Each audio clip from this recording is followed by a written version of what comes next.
Halo semua, kembali lagi bersama kami di channel YouTube Galeri Medica. Pada video ini, saya ditemani dengan seorang narasumber yang akan menjelaskan seputar alat kesehatan yang tentunya sangat menarik dan sayang untuk dilewatkan. Video kali ini kita akan membahas tentang manfaat menggunakan stocking kompresi untuk varises dan kaki bengkak.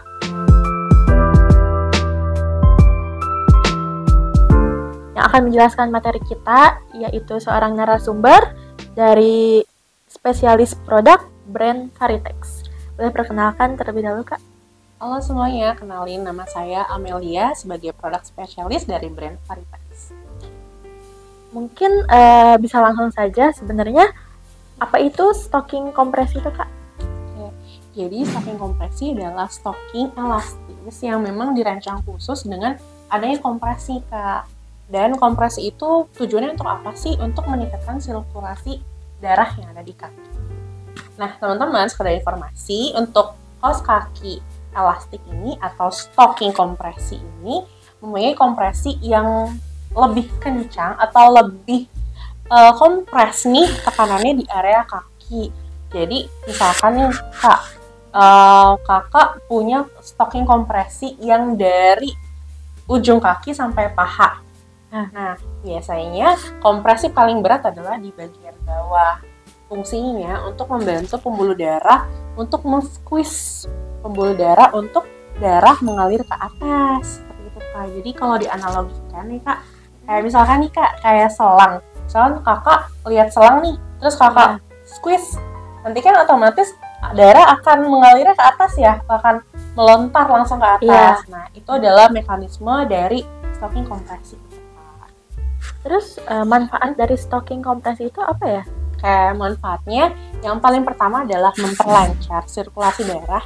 Jadi membantu nih pembuluh darah untuk mengalirkan darah kembali ke jantung. Itu yang paling utama. Yang kedua yaitu mengurangi bengkak dan mengurangi nyeri, serta juga dapat membantu kerja dari sistem limfatik untuk pencegahan bengkak. Dan juga dapat sebagai preventif nih teman-teman. Jadi misalkan teman-teman kakinya gampang bengkak, terus gampang pegel, teman-teman bisa pakai stocking untuk sebagai preventif teman-teman semua. Kayak gitu, Kak. Terus bisa nggak sih stocking ini digunakan untuk seorang yang varises gitu atau penyakit pembuluh darah? Oke, jadi memang stocking kompresi ini memang dikhususkan sebenarnya untuk teman-teman yang memang varises atau teman-teman yang mempunyai gangguan pada pembuluh darah. Jadi memang bisa langsung dipakai ya, Kak. Nah, jadi manfaatnya itu cukup banyak ya, Kak ya. Tadi juga dijelaskan ini tuh khusus untuk varises dan gejala pembuluh darah. Oke. Iya, memang kalau varises harus pakai dan teman-teman yang mengalami kondisi medis gangguan pembuluh darah vena ini itu juga memang didesain khusus untuk menggunakan stocking kompresi. Nah, terus untuk mengetahui screening atau gejala awal kita punya varises itu seperti apa ya, Kak? Iya, bener ya. Kita harus tahu ya teman-teman untuk screening awalnya atau kita deh pribadi kita harus ngecek nih tubuh kita apakah kita juga termasuk teman-teman yang mengalami varises. Itu gampang banget, Kak. Pakai dua cara. Yang pertama, kita harus melihat. Contoh, teman-teman lihat nih kaki teman-teman semua, apakah pembuluh darah teman-teman mengalami perubahan. Jadi misalkan teman-teman lihat pembuluh darah kaki teman-teman semua, pembuluh darahnya berwarna lebih gelap, kayak ungu atau biru gelap. Itu adalah salah satu tanda gejalanya. Yang kedua, teman-teman bisa rasakan. Salah satu caranya teman-teman harus palpasi atau teman-teman raba area kaki, apakah pembuluh darah teman-teman mengalami pembesaran sehingga kalau misalnya kita raba itu ada yang menonjol gitu, Mbak, nggak rata gitu ya? Iya, nggak rata. Jadi kalau misalkan dilihat itu kayak ada cacing gitu loh. Padahal sebenarnya itu pembuluh darah yang mengalami pembesaran dan pembengkakan. Itu dua tanda gejala teman-teman mengalami gangguan pada pembuluh darah vena. Nah, terus kalau misalnya kita udah ngecek nih, terus kita ternyata ada kondisi varises. Terus untuk penggunaan stockingnya itu mulai dari kapan ya, Kak? Oke, mulai dari kapannya ya? Iya. Jadi teman-teman jika sudah mempunyai tanda dan gejala dua tadi, lebih baik disarankan sekali untuk langsung pakai teman-teman. teman-teman semua. Karena untuk mencegah terjadinya kondisi lebih parah ya, dan juga supaya memperkecil resiko yang ditimbulkan. Lalu Kak, tadi kan bahas varises, jadi ada beberapa kondisi diagnosa medis lainnya yang memang harus pakai stocking. Contohnya teman-teman pernah nggak sih dengar namanya vena atau insufisiensi vena kronik? Kalau kakak pernah dengar nggak? Belum ya. Jadi itu kondisi vena, di mana vena, jadi pembuluh darah itu kita punya katup Kak, katup. Di mana katupnya itu harus mendorong darah kembali ke atas. Jadi pasien-pasien vena insufisiensi ini katupnya nggak bisa dorong ke atas sehingga kolaps lah. Jadi pembuluh darahnya harus satu alur nih ke atas, dia jadi ada dua, atas sama bawah. Jadi kerusakannya katup. Lalu yang kedua ada namanya deep vein thrombosis. Selanjutnya ada spider veins. Lalu juga varises. Varises juga harus wajib. Dan ada dua kondisi yang memang harus pakai stocking Kak. Contohnya hamil. Iya, kenapa tuh? Jadi kalau misalkan bunda-bunda yang lagi hamil nih, biasanya kan kakinya bengkak ya. Jadi itu karena kan rahim sedang ada pembesaran, sehingga pembuluh darah itu tertekan. Jadinya akan menyebabkan gangguan pada pembuluh darah dan menghasilkan kaki bengkak nih pada bumil-bumil. Itu harus pakai. Terus ada lagi satu kondisi nih Kak. Kakak udah dengar gak sih namanya sindrom kelas ekonomi? Belum ya. Iya, jadi sebenarnya itu istilah kata yang memang jarang banget didengar ya, tapi sering teman-teman hadapi. Contoh kayak gini Kak, misalkan ada orang nih mau umroh gitu ya. Umroh kan perjalanan pesawat, perjalanan udara ini pakai pesawat kan cukup lama ya. Dan otomatis harus duduk aja nih. Nah, misalkan kondisi statik duduk itu bisa nyebabin kaki bengkak loh Kak. Gitu. Iya, karena pembuluh darahnya tidak bekerja, atau pembuluh darahnya harusnya dengan bergerak itu pembuluh darah akan aktif, tapi karena kita statik aja nih, jadi pembuluh darah akan nggak bisa kerja optimal, jadi akan bengkak. Nah, untuk kondisi tersebut teman-teman yang mau ada perjalanan jauh nih, ada agenda perjalanan jauh, memang disarankan juga untuk pakai stocking varises ini. Ternyata cukup banyak juga ya kondisi yang harus menggunakan stocking ini. Nah, terus kalau misalkan cara memilih stocking kompresi yang benar itu gimana ya Kak untuk kita? Iya, jadi kita harus tepat ya Kak ya untuk pemilihan kompresi atau stocking kompresi ini. Ada 3 aspek yang teman-teman harus ketahui. Yang pertama dari tekanan dulu kali ya Kak. Jadi stocking kompresi ini punya 3 tekanan. Tekanan 1 atau CCL1 adalah tekanan yang ringan, lalu CCL2 tekanan yang sedang, CCL3 ialah tekanan berat. Itu tergantung dari kondisi pasien. Jika pasien mengalami kondisi yang berat, berarti CCL-nya juga harus disesuaikan. Biasanya kondisi ringan nih, misalkan contoh kondisinya pembuluh darahnya melebar aja tapi tanpa adanya nodul-nodul atau tanpa adanya perubahan warna atau tanpa adanya bengkak, bisa kita langsung sarankan pakai CCL yang ringan, itu CCL1. Seperti itu Kak, itu dari tekanan. Oke, selanjutnya dari panjang ukuran. Jadi misalkan teman-teman lihat di belakang kita ini kan ada display ya untuk stocking varises. Misalkan dilihat dari gambarnya ada macam-macam nih panjang ukurannya. Jadi panjang ukuran kita ini bervariatif. Ada sampai lutut, paha, serta panggul. Nah, kalau misalkan di antar ketiganya nih, sebenarnya nggak ada pembanding. Misalkan, aku lebih suka pakai yang panggul aja, yang sampai panggul biar semuanya ke kompresi. Itu nggak bisa kayak gitu. Jadi, disesuaikan dengan kondisi teman-teman. Jika teman-teman mengalami gangguan pada area betis aja nih Kak, betis aja, berarti otomatis teman-teman pilih stocking yang memang ukurannya sampai betis atau sampai lutut. Jadi nggak usah pakai yang sampai paha atau panggul seperti itu. Yang ketiga Kak, tadi kan udah tekanan, panjang ukuran sama ukuran ya Kak ya. Oke, ya kita harus memilih ukuran yang tepat juga. Sebenarnya untuk ukuran kita bisa ngecek dari lingkar diameter dari betis kita. Titik referensinya kita pakai betis ya teman-teman. Jadi teman-teman bisa menggunakan meteran kain ya Kak ya, meteran kain untuk teman-teman lingkarkan pada area betis. Lalu teman-teman kan area batas itu panjang ya dari atas sampai bawah nih. Nah, titik referensi yang paling tepat untuk mengukur adalah di lingkar diameter yang paling besar, namanya muscle belly. Jadi misalkan teman-teman pegang betis teman-teman nih, ada area yang paling kelihatan besar. Iya, nah disitulah titik referensi untuk teman-teman ukurkan meteran kainnya, gitu Kak. Terus saya kan dijelasin Kak CCL 1, 2, 3 ya. Iya. Ada perbedaan nggak sih jenis foot stockingnya? Misalkan yang satu itu tertutup semua, terus yang kedua itu? Iya, betul banget Kak. Ya, benar. Jadi sebagai informasi, stocking kita ini kan ada CCL 1, 2, dan 3. Dan kita punya varian lainnya, yaitu adanya fitur open toe dan close toe.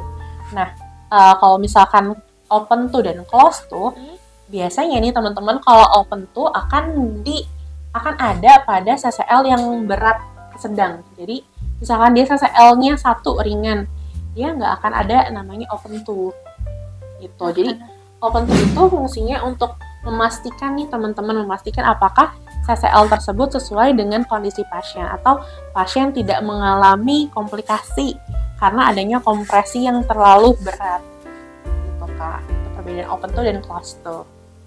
Oh, jadi perbedaan antara open toe dan closed toe itu bagaimana kita melihat apakah stocking yang digunakan itu kompresinya sudah sesuai dengan kondisi pasiennya apa belum, seperti itu ya Kak ya. Jadi untuk make sure. Dan apalagi ya teman-teman, open toe itu hanya ada di kompresi yang sedang ke berat. Jadi kan berarti kompresinya memang cukup ketat ya. Jadi adanya open toe untuk make sure nih teman-teman bisa sambil mantau apakah teman-teman ada perubahan warna atau kaki jari-jari teman-teman ada yang bengkak atau enggak. Misalkan memang teman-teman mengalami itu, teman-teman bisa lepas dulu stockingnya dan teman-teman bisa pakai di kemudian harinya. Karena biasanya setiap orang akan ada sistem adaptif. Jadi adaptasi tubuh orang itu berbeda-beda. Seperti itu Kak. Nah, itu teman-teman perbedaan dari open toe sama closed toe. Untuk cara penggunaan stocking ini, teman-teman bisa lihat di video setelah ini.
Nah, ternyata manfaatnya itu cukup banyak ya Kak. Nah, karena ini termasuk ke dalam stocking khusus, untuk perawatannya itu terbilang sulit atau mudah ya Kak?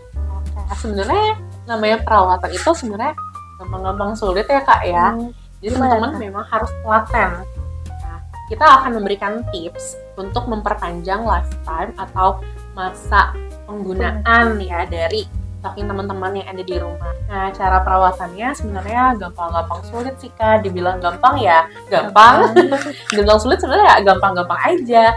Tapi memang harus butuh ketelatenan dari pengguna. Nah, yang pertama kita akan memberikan tips. Yang pertama, tips untuk mencuci. Jadi teman-teman kita sarankan untuk mencuci stocking itu menggunakan air hangat. Kenapa tuh Kak? Jadi air hangat itu dapat membunuh bakteri nih teman-teman dan dapat meremajakan material dari stocking juga. Terus dicucinya kalau kita sarankan untuk memakai soft deterjen, terus sabun bayi dan sabun cuci tangan. Dimana ketiga sabun tersebut adalah sabun-sabun yang memang gentle, tidak terlalu yang lembut gitu. Iya, dan tiga sabun ini adalah tiga sabun yang nggak keras gitu ya, seperti itu. Lalu dicucinya pun juga direndam-rendam aja, nggak perlu teman-teman kayak kucek gitu, nggak perlu disikat ya teman-teman ya, nanti bisa merusak kalau disikat. Jadi teman-teman rendam aja, terus bisa dilakukan remas-remas sekali ya, misalkan ada kotoran bisa di squeeze kecil-kecil gitu. Lalu misalkan nih Kak, kan ini udah kita cuci nih, maksudnya otomatis kita keringkan dong, kita jemur ya Kak ya. Nah teman-teman, kalau saat menjemur stocking, baiknya stocking kan misalkan dalam keadaan basah kan berat nih teman-teman. Terus teman-teman jemurlah, teman-teman gantung gitu di gantungan. Itu baiknya jangan ya teman-teman, karena dapat merusak daya elastis dari stocking tersebut. Jadi tipsnya untuk melakukan pengeringan nih atau jemur nih ya, yang pertama teman-teman bisa letakkan di meja yang ada di ruang tamu juga bisa. Jadi baiknya mejanya ini tempat wadah penaruh stocking ini adalah tidak langsung kena cahaya matahari. Nah tips kedua yaitu teknik penjemuran atau pengeringan dari alat. Nah karena kan misalkan stocking habis dicuci kan basah teman-teman semua. Nah teman-teman jangan langsung digantung, jadi teman-teman harus letakkan pada meja, dan mejanya ini bisa meja ruang tamu yang memang nggak langsung kena cahaya matahari Kak. Jadi diletakkan aja di meja dan dia akan kering dengan sendirinya dengan angin-angin. Gitu. Jadi nggak usah pakai panasnya matahari, cukup angin-angin aja sampai kering, bisa langsung dipakai kembali. Kalau digantung juga takut melar ya Kak ya? Benar, iya, apalagi kan kalau habis dicuci kan masa airnya kan ada di ya. dalam produk ya, nanti digantung ada gaya gravitasi jadinya nanti melar, malah merusak jadinya ya Kak ya. Nah seperti itu teman-teman, jadi harus diperhatikan juga tips bagaimana merawat stocking ini agar lebih awet gitu ya Kak ya. Lifetime-nya jadi panjang. Nah terus untuk waktu dan lama penggunaan stocking ini tuh ada anjurannya nggak sih Kak? Oke. Jadi menurut jurnal teman-teman semua untuk pemakaian stocking itu bisa lebih dari 4 jam. Jadi misalkan teman-teman daily-nya adalah sering jalan atau berdiri dan duduk lama, teman-teman bisa sambil menggunakan stocking. Jadi misalkan saya nih pekerja kantor, saya akan ada banyak aktivitas berjalan dan duduk, itu bisa saya pakai. Jadi lebih dari 8 jam juga tidak masalah, asal pemakaiannya pada saat kita posisi tegap. Jadi misalkan saya hari ini mau tiduran aja, ya udah saya nggak usah pakai, itu nggak apa-apa. Nah teman-teman bisa menggunakan stocking dengan waktu yang cukup panjang. Nah berarti kan nanti ada masa-masa kita nggak pakai stocking ya Kak ya. Nah teman-teman bisa nih dilepas stockingnya pada saat apa? Saat teman-teman tidur, mandi, itu dilepas aja. Pokoknya kalau misalkan teman-teman dalam kondisi rebahan ya Kak, kan kalau rebahan posisi kaki itu sejajar sama jantung. Jadi pembuluh darah di kaki itu nggak terlalu susah lah untuk mengalirkan darah ke jantung. Jadi itu tidak perlu pakai stocking juga nggak masalah. Jadi ketika tidur itu tidak perlu pakai juga nggak apa-apa ya Kak ya? Karena posisi jantung sudah sejajar dengan kaki. Oke. Nah terus ada ini nggak sih Kak rekomendasi kapan kita harus ganti stocking dengan yang baru nih? Oh iya betul banget. Teman-teman harus ganti ya, harus dipensiunkan stockingnya jika misalkan teman-teman dirasa nih stockingnya kok kan kita elastik ya sebenarnya ya Kak. Tapi misalkan ternyata elastiknya berlebih alias melar, itu harus segera dipensiunkan ya teman-teman. Dan satu lagi teman-teman, kita menganjurkan teman-teman mempunyai 2 pasang stocking. Karena kan nggak mungkin ya kalau kita pakai stocking ini setiap hari. Pasti kan kotor, nanti takutnya ada bau, Ada bakteri. jadinya bukan malah sembuh, malah teman-teman jadi menyumbang kondisi penyakit lainnya ya. Jadi harus punya 2 buat ganti-ganti ya. Tuh teman-teman, jangan lupa untuk ganti stockingnya kalau misalkan udah ngerasa stocking tersebut kayak kok jadi nggak kayak dulu ya rasanya. Kurang ke kompres, Nah, molar. selalu diperhatikan ya teman-teman. Nah, itulah pembahasan dari stocking kompresi Varitex. Sebelum mengakhiri video ini, mungkin ada sedikit kesimpulannya, Kak. Oke, jadi teman-teman, misalkan nih teman-teman di rumah lihat nih kaki teman-teman udah mulai pembuluh darahnya kok mulai melebar, terus perubahan warna pembuluh darah, terus teman-teman pegang nih kakinya, pas dipegang kok pembuluh darahnya kayak makin lebar atau menonjol nih di kulit kaki teman-teman. Teman-teman harus segera beli stocking Varises di Galeri Medica. Jadi teman-teman harus pakai segera mungkin untuk mencegah terjadinya kondisi serius dan akan memperburuk kondisi teman-teman. Seperti itu, Kak. Oke, terima kasih banyak Kak Amel sudah meluangkan waktunya dan menjelaskan produk Varitex secara detail dan sangat menarik. Nah, teman-teman juga jangan lupa kunjungi galerimedica.com untuk membeli alat kesehatan lainnya atau bisa check out melalui link yang kami sediakan pada deskripsi video ya. Nah, kalau misalkan teman-teman ada pertanyaan seputar produk, teman-teman bisa tulis di kolom komentar di bawah ini atau bisa juga hubungi kami di nomor yang tertera pada deskripsi video ya. Jangan lupa untuk like, komen, dan subscribe. Sampai jumpa di video selanjutnya.